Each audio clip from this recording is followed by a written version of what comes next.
মুহূর্তে ইরানের বিরুদ্ধে গালফ কান্ট্রি সহ সব মিলে প্রায় 50,000 মার্কিন সেনা লড়াই করবে। ডোনাল্ড ট্রাম্পের এই মুহূর্তে মূল টার্গেট তিনটি। এক, খার্ক আইল্যান্ড দখল করে ইরানের তেল লুট করা, অর্থাৎ ইরানের তেল দখল করা প্রথম। দ্বিতীয় টার্গেট, ইরানের নিউক্লিয়ার যে ইউরেনিয়াম 480 কেজি ইউরেনিয়াম ইরান সংগ্রহ করেছিল, যেটা দিয়ে পারমাণবিক বোমা তৈরি সম্ভব, সেটাকে লুট করা। দুটো কারণ বলেছি, আর একটা কারণ আছে, বলেন সেটা কি হতে পারে? হরমুজ প্রণালীর দখল নেয়া, অর্থাৎ ইরানের কন্ট্রোল থেকে হরমুজ প্রণালী মার্কিন যুক্তরাষ্ট্র তার নিজের কন্ট্রোলে নেবে। মূলত এই তিনটি টার্গেট নিয়ে আমেরিকা এই যুদ্ধে নামছে এখন। খার্ক আইল্যান্ড নিয়ে ইরান তার পুরো পরিকল্পনা তৈরি করে ফেলেছে। ইরান তার 10 লক্ষ সেনাকে প্রস্তুত করেছে এবং এই 10 লক্ষের মধ্যে স্পেশাল কমান্ডো বাহিনীকে প্রস্তুত করেছে, যারা মার্কিন সেনাদেরকে তাদের ঠিকানায় পাঠাবে। এর মধ্যে দেশের ভেতরে যাতে কোনো প্রকার সরকার বিরোধী আন্দোলন না হয়, সেটাকে দমনের জন্য একটা ডিপার্টমেন্ট বা একটা ব্রিগেড কাজ করবে। পাশাপাশি সীমান্ত দিয়ে মার্কিন ইসরায়েলি মদতপুষ্ট কুর্দি বা আরো অন্যান্য বিচ্ছিন্নতাবাদীরা যেন আসতে না পারে, সেটা মোকাবেলা করবে। প্রশ্ন হলো, ডোনাল্ড ট্রাম্প আফগানে যখন প্রবেশ করেছিলেন অল্প কিছু সেনা নিয়ে, তারপর 20 বছর থেকেছেন, আস্তে আস্তে সেনার সংখ্যা বাড়িয়েছেন। তার প্রথম টার্গেট ইরানে তিনি 10,000 সেনা নিয়ে ঢুকবেন। আশপাশে গালফ কান্ট্রিতে যে আরো 40,000, মোট 50,000 সেনা রয়েছে, তাদেরকে দিয়ে তিনি ইরানের গুরুত্বপূর্ণ জায়গা দখল করবেন। আর ইরানের টার্গেট হলো যারা ইরানে আসবে তাদেরকে বিনা টিকেটে উপরে পাঠানো। তো ইরান তার পুরো পরিকল্পনা সাজিয়েছে। মার্কিন সামরিকবিদরা বলছেন যে তারা ডোনাল্ড ট্রাম্পকে বারবারই ইরানের বিরুদ্ধে যুদ্ধ করতে নিষেধ করছেন, কারণ আমেরিকা আফগানে 20 বছরে কিছু অর্জন করতে পারেনি। আর এটি হলো ইরান, যারা এ পর্যন্ত একা লড়াই করে দুটো পরাশক্তি, কি বলবো, আমি ইসরায়েলকেও পরাশক্তি বলতে চাই, কারণ পৃথিবীর সবচেয়ে পাওয়ারফুল এই মুহূর্তে তারা, সব কন্ট্রোল তাদের হাতে। আমেরিকার প্রেসিডেন্ট কি তারা নাকে দড়ি দিয়ে ঘোরায়, তাহলে তারা তো পরাশক্তি হতেই পারে। এই দুটো দেশের সাথে একা লড়ছেন, সঙ্গে রয়েছে পুরো গালফ কান্ট্রি। তো যেই ইরানকে তারা দমন করতে পারেননি, তারা এখন কিভাবে দমন করবেন? দর্শক, এই প্রসঙ্গে আসার আগে আরো কয়েকটা ইমার্জেন্সি খবর আপনাদের দিয়ে দিচ্ছি। সেটা হলো, কাতারের সাথে ইরানের একটা নীরব সমঝোতার আভাস মিলছে। আমি কনফার্ম না, কোনো তথ্য আসেনি, কিন্তু আমার নিউজ চিন্তাটা বলছে যে এরকম একটা, কারণ বিগত কয়েকদিন ধরে আমরা দেখছি যে ইরান কাতারে কোনো অ্যাটাক করছে না। আবার কাতারের মন্ত্রীরা স্পষ্ট বলেছেন, ইরান আমাদের বন্ধু, আমরা যুগের পর যুগ, শত বছর ধরে পাশাপাশি আছি এবং ইরান আমাদের জন্য হুমকি নয়। কে বলছে? কাতার। এরপর থেকে আমরা ইরানকে দেখেছি কাতারে কোনো আক্রমণ করছে না। কিন্তু কালকে রাতে ইরানের পাওয়ার প্ল্যান্টগুলোতে টার্গেট করে হিট করেছে আমেরিকা, ইসরায়েল। ব্যাপক হিট হয়েছে। ইরান বলেছিল পাওয়ার প্ল্যান্ট তাদের রেড লাইন, মনে আছে আপনাদের? আমেরিকার উদ্দেশ্য করে আমেরিকার ডোনাল্ড ট্রাম্প যখন বলেছিলেন পাওয়ার প্ল্যান্টে হিট করবেন, তখন ইরান বলেছিল এটা আমাদের রেড লাইন, যদি আমাদের পাওয়ার প্ল্যান্টে হিট হয় তাহলে আমরা শত্রুর পাওয়ার প্ল্যান্ট ধ্বংস করব। এরপর আমরা দেখছি আমেরিকার প্রেসিডেন্ট তিনি সিদ্ধান্ত পরিবর্তন করে সরে গেছিলেন। অবশেষে তথ্য এসছে যে ইরানের ভেতরে রাতে ব্যাপক অ্যাটাক হয়েছে পাওয়ার প্ল্যান্ট টার্গেট করে। বিভিন্ন শহরের বিদ্যুৎ বন্ধ হয়ে যায়, পরবর্তী বিকল্প পন্থা সেই বিদ্যুৎ আবার অন হয়। ইরানের ভেতর থেকে কয়েকটি সূত্র বিষয়টি স্বীকার করেছে। ইতিমধ্যে ইরান শত্রুর হাইফাতে, নেতাকাকুর বাণিজ্যিক নগরী হাইফার বাণিজ্যিক নগরী যে অঞ্চলটাকে আমরা বলছি, সেখানে ব্যাপক মিসাইল অ্যাটাক করেছে। আজ সকালে বলেছি তাদের কেমিক্যাল যে গোডাউন বলবো না, কেমিক্যাল প্ল্যান্ট বলবো, সেখানে অ্যাটাক করেছে, সেখানে দাউ দাউ করে আগুন জ্বলেছে। বলা হচ্ছে নেতাকাকুর বাড়িতে যে মিসাইলগুলো এখন মারছে, 100% মিসাইল মারলে 20% তারা ইন্টারসেপ্ট করতে পারছে না, এবং তাদের বাণিজ্যিক নগরীর গুরুত্বপূর্ণ জায়গাগুলোকে ধ্বংস করে দেওয়া হয়েছে। ইরান নিজে দাবি করেছে এ যাবৎ কালের সবচেয়ে বড় হামলা তারা করেছে। এর মধ্যে মোসাদ এবং সেনাবাহিনী, আইডিএফ, তাদের মূল কেন্দ্রগুলোকে আঘাত করে জয় বাংলা করে দিয়েছে ইরান। তো এই পরিস্থিতিতে গুরুত্বপূর্ণ কয়েকটি খবর এসছে এরকম যে কাতারের পানি শোধনাগার বা পানি রিফাইনিং যেখান থেকে করা হয়, তারা তো সমুদ্রের পানি খায়, তাদের আমাদের মতো মাটি ফুঁড়ে পাইপ দিয়ে পানি বেরোয় না। তো কাতারের সেই পানি শোধনাগারে হিট করেছে ইরান, এবং ইরান ঘোষণা দিয়েছে পুরো গালফ কান্ট্রির বিদ্যুৎ প্ল্যান্টগুলোকে ধ্বংস করতে যাচ্ছে তারা শীঘ্রই। তার মানে আমেরিকা ইরানের পাওয়ার প্ল্যান্ট হিট করার পরপরই ইতিমধ্যে নেতা কাকুর বাড়িতে হিট হয়ে গেছে, ইতিমধ্যে কুয়েতেও হিট হয়ে গেছে। এখন বাহরাইন, জর্দান, সৌদি আরব আমিরাতের মতো যে গালফ কান্ট্রিগুলো আছে সেখানে ইরানের নজর। হয়তো এই লাইভটি শেষ করার পর নেক্সট লাইভে আপনাদের আমাদের খবর দিতেও হতে পারে যে আরবের পাওয়ার প্ল্যান্টগুলোকে ধ্বংস করে অন্ধকার করে দিয়েছে পুরো আরবকে। অর্থাৎ ইরান এখন তার মূল টার্গেট, অর্থাৎ ইরানের যে কেন্দ্রগুলোতে হিট হয়েছে ইরান শত্রু, সেই কেন্দ্রগুলোকে এখন ধ্বংস করতে যাচ্ছে। এটা ইরানের ঘোষণা চলে এসেছে।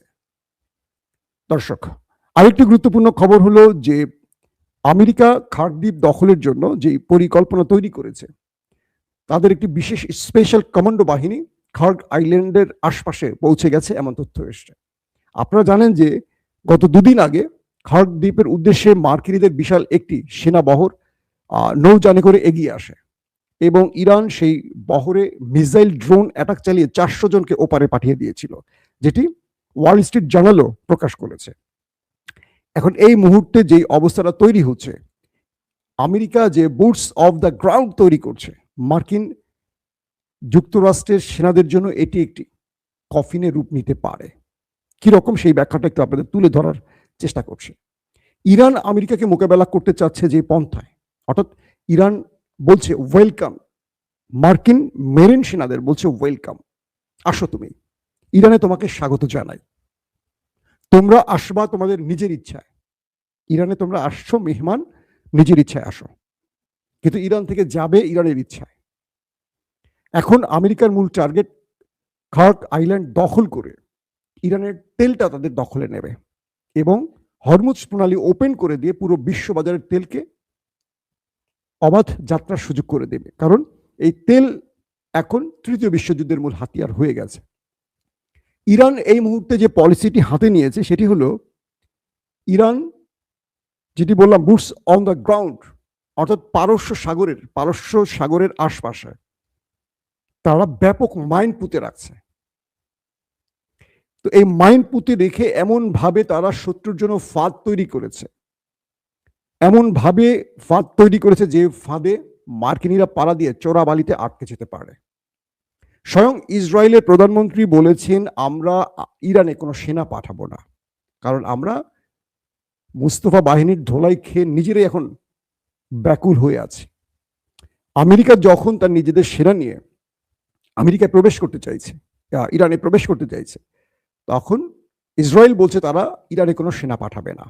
কারণ একদিক থেকে হুতিরা ধোলাই চালাচ্ছে, একদিকে হিজবু বাহিনীরা ধোলাই চালাচ্ছে, আরেকদিক তো ইরান মারছে কন্টিনিউ প্রসেসে। এখন আমেরিকাকে ইউরোপ কোনো সেনা দিচ্ছে না, সহযোগিতা দিচ্ছে না, বরং ইউরোপ আমেরিকাকে বলে দিয়েছে যে তুমি পুরো পৃথিবীকে অস্থির করে ফেলেছ। এই মুহূর্তে গ্যাস তেল ইউরোপে যাচ্ছে না, ইউরোপ পুরো লকডাউন হয়ে যাচ্ছে 2020 সালের মতো, করোনার সময়টি আপনাদের মনে আছে হয়তো। তারা এখন গাড়ি কম চালাবে, শিডিউল করতেছে তারা কয় ঘন্টা গাড়ি চালাবে, কয় ঘন্টা কারখানা চালু রাখবে, কিভাবে যেটুকু গ্যাস তেল আছে এইটুকুকে ব্যবহার করে তাদের কারখানাগুলোকে চালু রাখবে, সেই রকম শিডিউল তৈরি হচ্ছে। পুরো ইউরোপ এখন লকডাউনের কথা ভাবছে। বুঝতে পারছেন পৃথিবী কোন দিকে যাচ্ছে? তো এই পরিস্থিতিতে ইরানের দুর্দান্ত কিছু পরিকল্পনা আমেরিকাকে টেনশনে ফেলে দিচ্ছে। আর ট্রাম্পের সামনে আর কোনো পথ খোলা নেই। একদিকে 1 কোটি মানুষ সড়কে ট্রাম্পের বিরুদ্ধে, তারা বলছে ট্রাম্প তুমি ঘরে যাও, তুমি এই দেশকে ধ্বংস করে ফেলছো। এখন ট্রাম্প চাইছে যে কোনো একটা বিজয় দিয়ে এই যুদ্ধের ইতি টানতে। তিনি যদি খার্ক আইল্যান্ড দখল করতে পারেন এবং এটা দিয়ে তিনি এই বিজয়টি প্রকাশ করে এই যুদ্ধ শেষ করতে চান, কিন্তু খার্ক আইল্যান্ডে আমেরিকা পা রাখা মানে দীর্ঘ যুদ্ধের প্রস্তুতি। ইরান এইটার আশপাশে পারস্য সাগর জুড়ে ব্যাপক মাইন পুঁতে রেখেছে। 2 নম্বর, ইরান তার একটা বিশেষ মিসাইল বা ড্রোন গ্রুপকে এই দ্বীপটির আশপাশে প্রস্তুত করেছে। মার্কিন সেনারা প্রবেশের সঙ্গে বৃষ্টির মধ্যে এখানে অ্যাটাক চলবে, প্রয়োজনে পুরো দ্বীপটাই ইরান জ্বালিয়ে দেবে, কিন্তু মার্কিনীদের এখানে 10 সেকেন্ড দাঁড়িয়ে থাকতে দেবে না। এটা হলো ইরানের চিন্তা। পাশাপাশি ইরান এটাকে নিয়ে এমন ভাবে পরিকল্পনা তৈরি করেছে যে এখানে মার্কিনীরা এসে খুব কম ফিরে যেতে পারবে। তাই মার্কিন বা পেন্টাগন প্রশাসনকে বলছে, মানে তাদের সামরিক হেডকোয়ার্টার পেন্টাগন বলছে ট্রাম্পকে এই বিষয়টিকে আরো মূল্যায়ন করতে। কিন্তু ট্রাম্পের পথ একটাই খোলা, খার্ক আইল্যান্ড দখল করে তার বিজয় নিশ্চিত করা। কিন্তু খার্ক আইল্যান্ড দখল করে এই দখল ধরে রাখা ট্রাম্পের জন্য কতটা ক্ষতিকর, এটা আমি পূর্বে বলেছি, আজকে নতুন করে বলছি, যে ইরান একটি রাষ্ট্র থেকে প্রায় 8-10টি রাষ্ট্রকে নিয়মিত মারছে। সে ইরান ছোট্ট খার্ক আইল্যান্ডকে ডুবিয়ে দিতে কয়েক সেকেন্ড সময় নেবে না।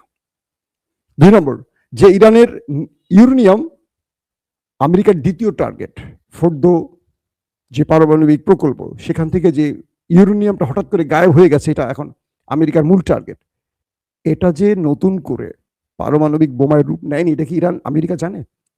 ইতিমধ্যে ইরান, তারা বলেছে IAEA এর যে গ্রুপটি, আন্তর্জাতিক যে পারমাণবিক গবেষণার যে গ্রুপটি জাতিসংঘ কর্তৃক, সেই গ্রুপটিকে ইরান নিষিদ্ধ করে দিয়েছে। ইরান বলছে যে আমরা এই চুক্তি থেকে বেরিয়ে গেছি, আমাদের আন্তর্জাতিক পারমাণবিক বা নিউক্লিয়ার প্রজেক্টের যে চুক্তি, সেই চুক্তি আমরা আর কন্টিনিউ রাখবো না, এখান থেকে আমরা সরে গেছি। তার মানে ইরান পারমাণবিক তৈরির দিকে এগুচ্ছে। তারা বলছে যে এই গ্রুপটি, IAEA এর যে সদস্যরা, তারা আমেরিকা ইসরায়েলের হয়ে গুপ্তচর ভিত্তি করছে ইরানের বিরুদ্ধে। তো সবকিছু মিলে এটা একদম স্পষ্ট হয়ে গেছে যে ইরান আমেরিকার জন্য যে ফাঁদ পেতেছে, আমার কেন জানি মনে হচ্ছে ডোনাল্ড ট্রাম্প সেই চোরাবালিতে পা দিতে যাচ্ছে। প্রিয় দর্শক, রাত 11টা থেকে 12টায় আবারও হাজির হওয়ার চেষ্টা করব। সে পর্যন্ত প্রত্যেকে ভালো থাকবেন। আল্লাহ হাফেজ।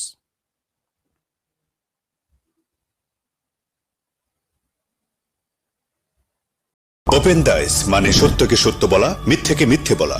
আমরা শোনা কথা নয়, চোখে যা দেখি তাই বলি।